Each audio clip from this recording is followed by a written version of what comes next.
সুপ্রিয় দর্শক শ্রোতা, আসসালামু আলাইকুম। যে যেখানে আছেন ভালো থাকবেন সেটাই প্রত্যাশা করি। 2024 সালের 5 অগস্ট প্রধানমন্ত্রী শেখ হাসিনাকে দেশ ছেড়ে চলে যেতে বাধ্য করা হয়।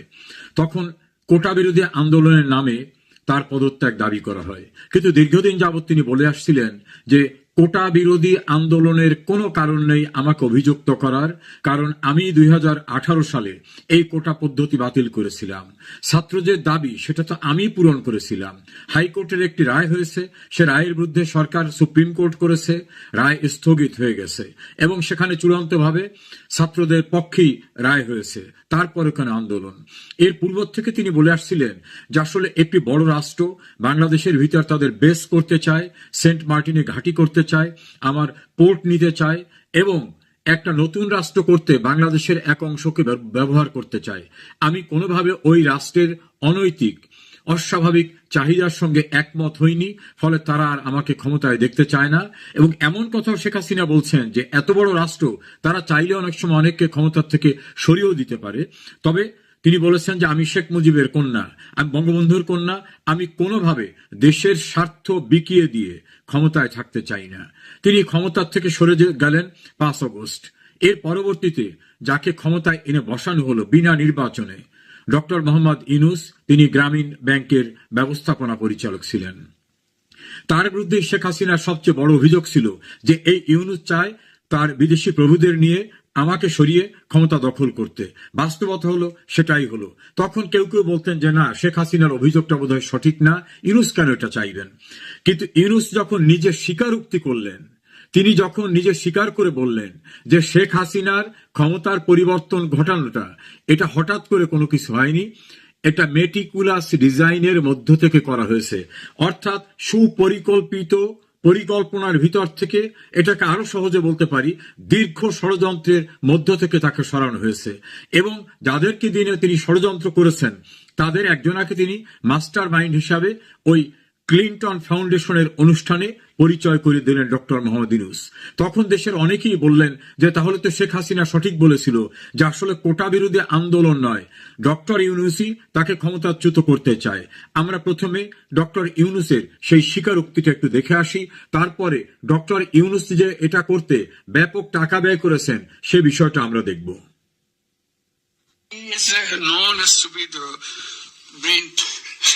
Behind the whole revolution.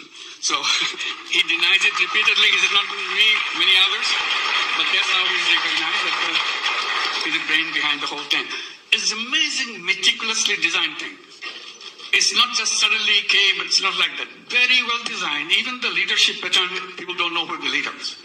So you can't catch one and say, okay, it's over. তাহলে দর্শক শ্রোতা, আপনারা দেখলেন ডক্টর মোহাম্মদ ইউনূস বলতেছেন যে দীর্ঘ মেটিকুলাস ডিজাইনের মধ্য থেকে এটা করা হয়েছে।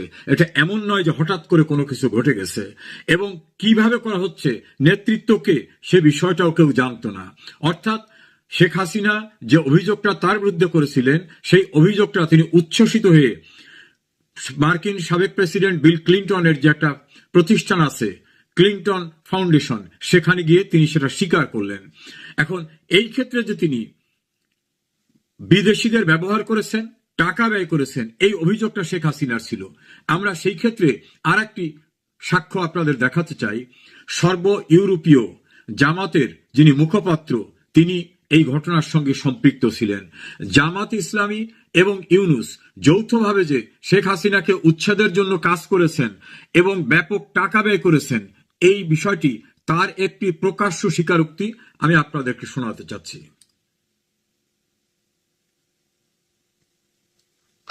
ইউনূস সাহেবের কিন্তু এই আন্দোলনে অনেকেই জানেন না, ওনার কিন্তু একটি বড় ভূমিকা ছিল।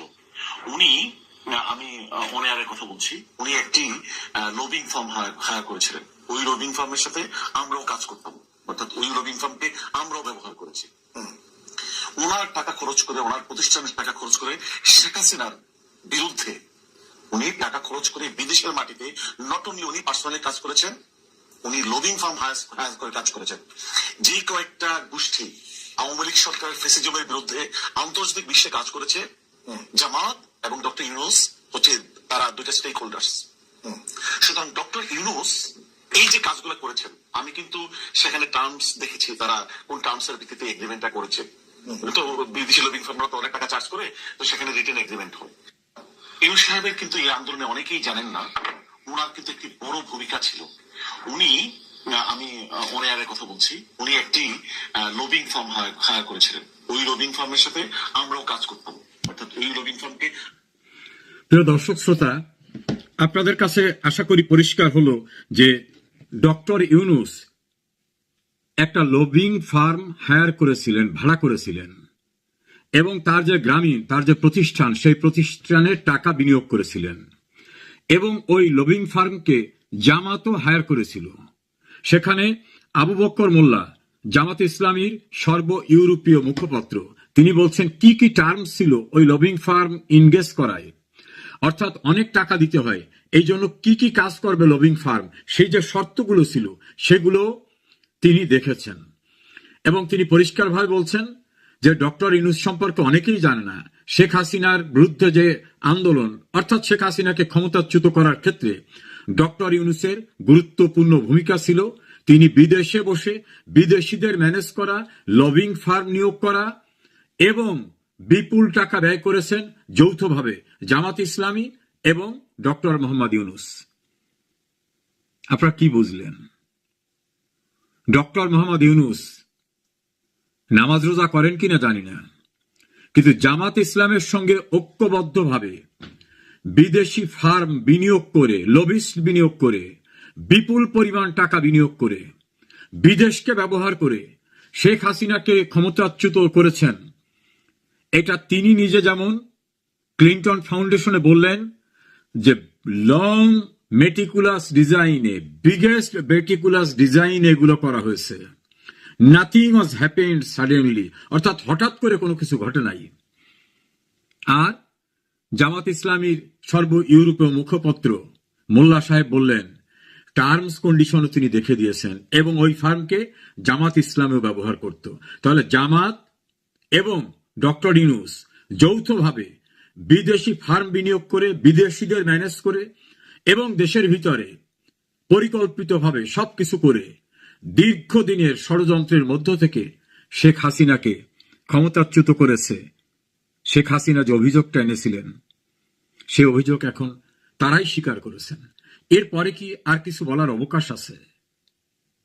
শেখ হাসিনা বিদেশি ষড়যন্ত্র এবং বিদেশিদের প্রতিভূ যারা দেশে থাকে, ডক্টর ইউনূস, জামাত ইসলাম, তাদের যৌথ ষড়যন্ত্রে ক্ষমতার থেকে সরে যেতে বাধ্য হন।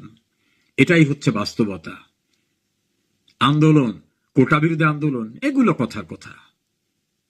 আশা করি আমার নিজের কথা নয়, তাদের স্বীকারোক্তির মধ্য থেকে আপনাদের কাছে পরিষ্কার হয়েছে বিদেশিদের মাধ্যমে শেখ হাসিনাকে ক্ষমতাচ্যুত করা হয়েছিল। দেশের কোটা বিরোধী আন্দোলন ছিল নামমাত্র, কারণ ওই আন্দোলনের, তথাকথিত আন্দোলনের নেতারা নিজেরাই বলেছেন 5 তারিখে শেখ হাসিনার পতন না হলে তারা অস্ত্র হাতে তুলে নিতেন। তারাই স্বীকারোক্তি করে বলেছেন মেট্রো রেল, পদ্মা সেতু, বিটিভি ভবনে আমরাই আগুন দিয়েছি। তারাই স্বীকার করে বলছেন আমরা পুলিশকে না মারলে আমাদের আন্দোলন বেগবান হতো না।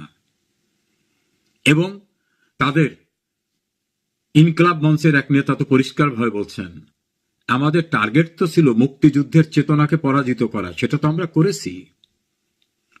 বাংলাদেশে যারা মুক্তিযুদ্ধের চেতনায় বিশ্বাস করেন, যে যে দলই করেন না কেন, আপনাদের কি এখনো বুঝতে বাকি আছে শেখ হাসিনা ব্যক্তি নয়, মুক্তিযুদ্ধের পক্ষের সবচেয়ে বড় শক্তিকে সরিয়ে দিয়ে দেশটাকে আবার পাকিস্তানের স্টাইলে নিয়ে যেতে চায়। জাপানের একটি পত্রিকা তো সেভাবেই সংবাদ পরিবেশন করছে যে বাংলাদেশ কি পাকিস্তানেই যাচ্ছে। এই অবস্থার থেকে পরিত্রাণের জন্য মুক্তিযুদ্ধের পক্ষের সকলকে সেই 71-এর মতো আবার ঐক্যবদ্ধ হওয়া ছাড়া কোনো বিকল্প আছে? কোনো বিকল্প নাই।